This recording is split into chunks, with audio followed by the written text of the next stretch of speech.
Yeah, beat your addiction, live free. Ralf Friedrichs is who you see. Listen in when you're feeling low. Take back your life, today's show. Beat your addiction, live free. Ralf Friedrichs is who you see. Listen in when you're feeling low. Take back your life, today's show. Stay positive, hope, and keep faith. Stand strong against any odds that you face. Put away the alcohol and the drugs. Fill your time with the things you love. Addiction is tough, but it's worth the work.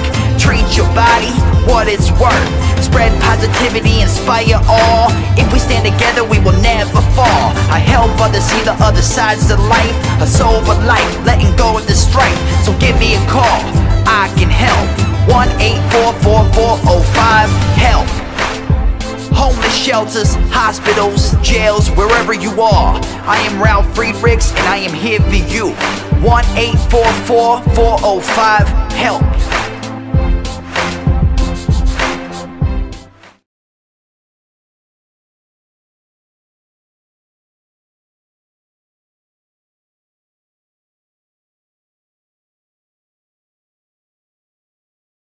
My name is Ralf Friedrichs. I'm from the Take Your Life Back Today show. I am an addiction recovery coach, life coach. I am here today with director and producer and actor. I could go on with the credentials, but I'll leave it at that with Richard FLORES. Richard? How you doing, Ralph? Good, good. Thank you for meeting me here. Well, actually, I'm meeting you in your home turf because, as everybody knows in my show, I'm from the Hamptons and this is New York City. We're here in Penn Station. And what I wanted to do today is to talk to Richard directly about his upcoming film, LGBT-MY, Flag, My Rights, My Life. And we're going to dive right into it with some questions, but is there anything that you wanted to talk about your film first before I Yes. let people know when, where, how? And Currently, I am filming my current film, and that name is LGBT, My Flag, My Rights, My Life. And the topic of that film is talking about why so much hate crimes in the past and also in the present. And that's okay. So why don't we go to some of these questions here? I believe I have like 15 questions, and these questions is more for the audience. It's not even for me because you and I have talked about this many times already. So tell us about this film. What gave you the idea to do it? over the years, I over the years I heard stories in the news, young youths getting bullied and committing suicide, and they go to that one person and who gave birth to them, a family member. Then they choose to come out to them because they had trust in them, and as soon as they come out to them, they get kicked out on the street and they become homeless. Mm-hmm. Also, I have dear friends that's LGBT and just wanted to let them have a outlet for this mm-hmm. film and tell their story. Right, and basically it comes down to one thing. Stop with the labeling. Stop with the bullying. Stop with the labeling. We all have our history. We all came from somewhere. We all have our preferences in life, but we all are under God as one. What was your first movie making experience? Now this is probably a tough one because you have about 10 under your belt, yeah. Right? Yes. So what was your first movie making experience? And tell us a little bit about that movie. The title of that film is I Live Friends, I'll Never Forget, the life of an activist. The film location was in Brooklyn, Barclays Center. It was activists there, and it was during the winter time. Mm-hmm. So I filmed for 7 days straight, every single day, and those days was snowing, raining, and it was intense. The experience was intense. Mm-hmm. It was like arguments between the protesters and the people that don't believe in the topic or what they're doing. And at the same time, I'm not saying, the Ringling Brothers was in town. So at the same time, I'm not saying the circus or circus staff, employees abuse animals, because I have family members that work there. So there's plenty of good people that works in the circus. And I had a chance to screen that film, but it was a limited time to screen it. They gave me 5 minutes to film it. Then later on, next time I had a chance to screen my film in TV, a full length. So the experience was intense. Okay, now I know you were born in Brooklyn, right? Yeah. No, I was born. I was born in the Lower East Side. Okay. Then when I was 5 years old, I was raised in East Harlem, and currently I'm living in Brooklyn. Okay, so you've lived in New York City for 5 years. Your first 5 years. For forever, since I was born. Okay, but Brooklyn is New York City? Yes. Oh, I didn't know that. Yeah, okay, hey, I'm boroughs. from the Boondocks, folks, as you all know. I live way out in the island, so do you like to attend your own screening? In other words, when you're ready to screen this great film of yours, are you looking forward to attending it, or are you afraid you'll find flaws and lose sleep over it? There's two kind of screen tests. One screen test is all these members come and view, sit down, and watch the film, and then leave. The second screen test is all these member comes, view your film, and tell you what you're doing wrong, or tell you what you're doing right. I like them both. It'll give you a lot of feedback right at the moment. Well, negativity and positive feedback is always important. So where does an idea for a movie begin in your mind? What's going on in here? What's rattling up there? Don't tell us everything. Just tell us in the movie aspect. The ideas come from experience in life, or it could be any little thing. Somebody else's experience, or someone walking down the street, or it could be any little on trigger, like a leaf come down from the tree. I could say a story over that, and then go back home. And well, that is true, because when as my audience knows, I'm doing and you're going to be the person videotaping that about homelessness, and you notice on your way in here an individual that probably could have used that care package that we're handing out, but we weren't ready to get that on. So basically what Richard is saying is, it's whatever pops into his mind, if it's worth creating, he will take it like a piece of clay and sculpture it into an art. Yes. Pretty much is what it comes down to. What's the best piece of advice that you have not given but heard from someone that's been doing this for a while? Directly or not indirectly? Direct advice. Move your camera. I would just... let's go with a movie, because you concentrate on filmmaking more than anything. Yeah, the filmmaking, move your camera, and no one, as I said before, no one like talking heads. I don't know if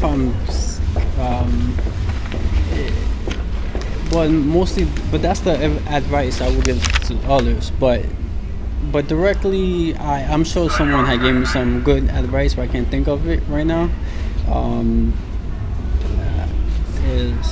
Yeah, well, it's tough. I have gotten advice now. My brother is a producer, filmmaker for over 30 years. He now works for the Virginia Police Department. Piece of advice I did get, not from him but from someone else, is cut your commercials down. Don't make them too long, because you lose the attention. So that was my piece of advice that I had received. How does your most recent project, which is the one that you're working on, you can tell them the name again? LGBT, my flag, my rights, my life. Okay, how does that compare to your previous work? I don't think it even does. No, well, it's you have animal rights and human rights. There's two different, but not point intended, but two different animals, and there's one animal cannot speak, for themselves, another one can. So it's completely different, but at the same time the same. Yeah, exactly. What was the last great film that you saw on the big flicker? If you say great, I just stick with Interview with the Vampire.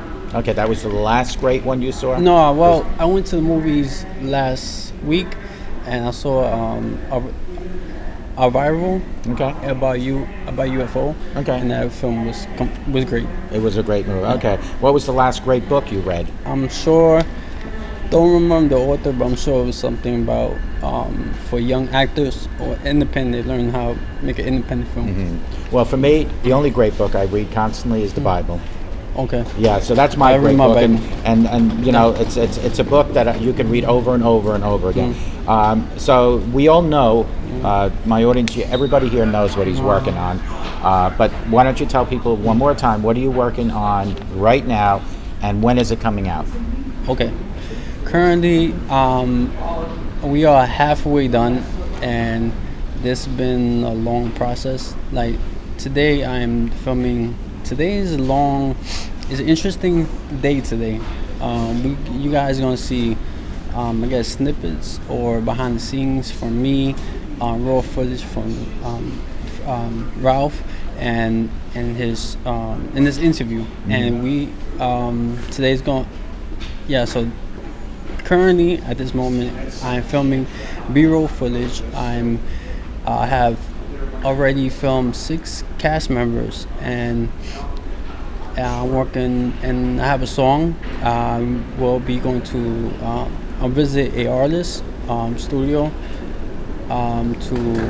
for him to record the song for this film, a soundtrack for this film.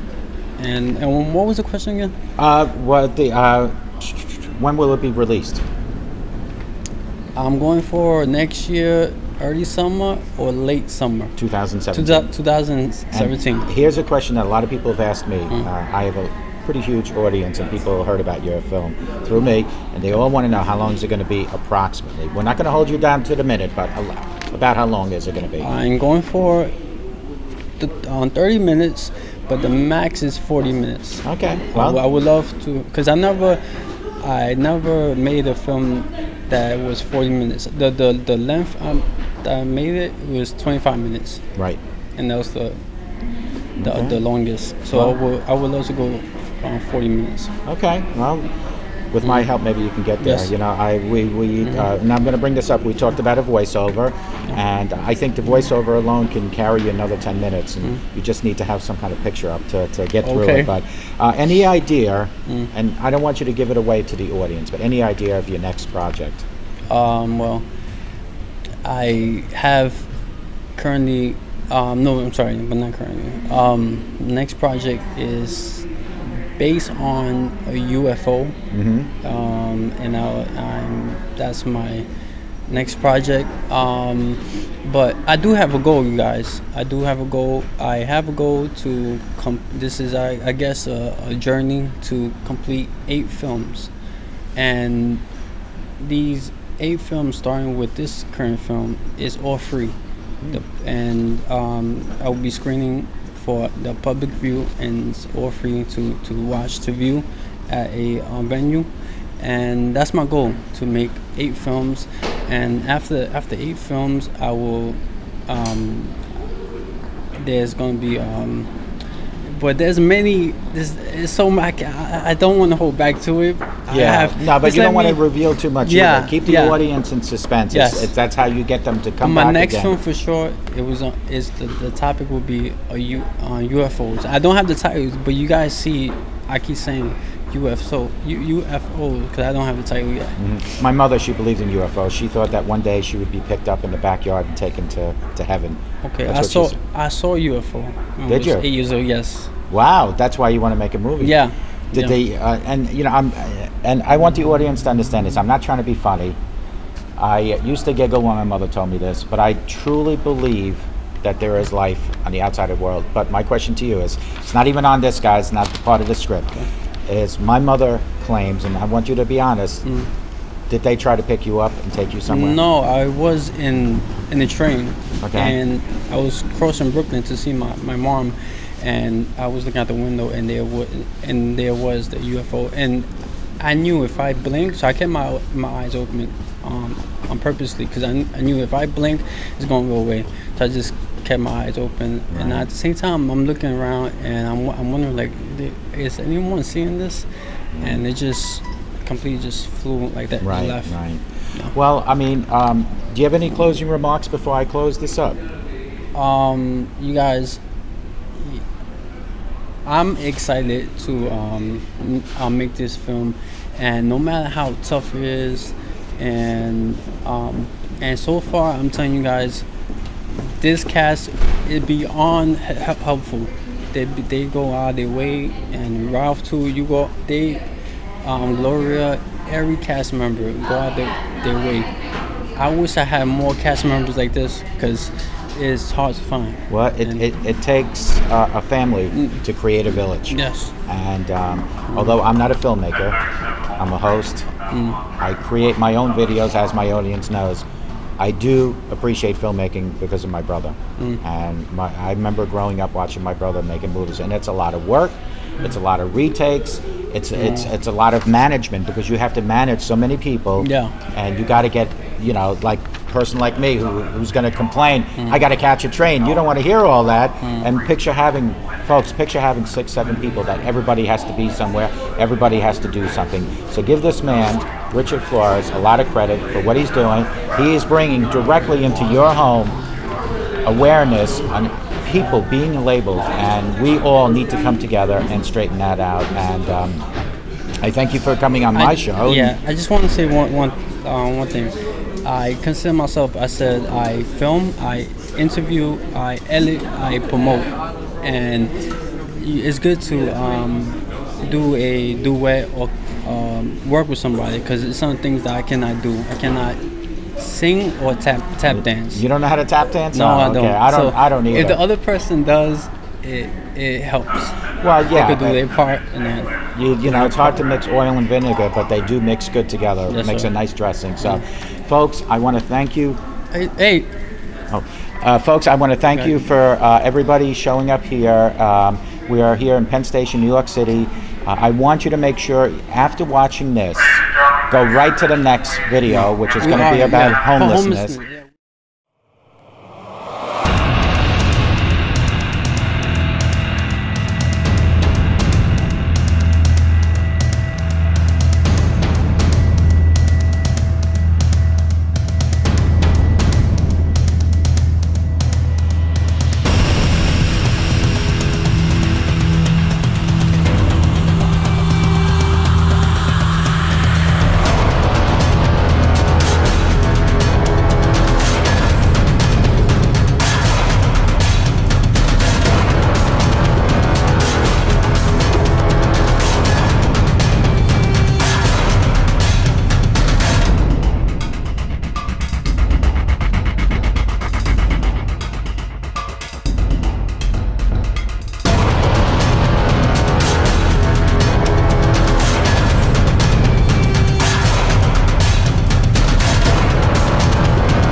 but never got an answer, and wondered if God was really there.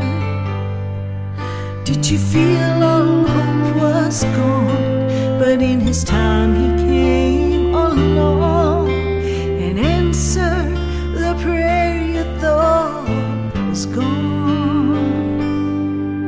There is no prayer too small, for God hears them all. The answer may not be just what you want, but He always knows what's right, even when we think it's wrong. Just remember, there is no prayer too small.